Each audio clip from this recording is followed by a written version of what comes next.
Electronic product self-adhesive labels have excellent tear resistance, high temperature resistance, and corrosion resistance, and are mostly used in LED, cable, lithium battery, medical, aerospace, and other industries. The high temperature resistance labels can meet the requirement of reflow soldering and wave soldering.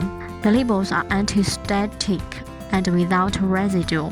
Label size for electronic parts is small, such as multiple 5 mm. When printing, it needs to select proper resin ribbon to make sure no fading. Generally, it needs to die cut with round template to meet with auto label requirement. Plastic inner cores are available to reach no dust effect.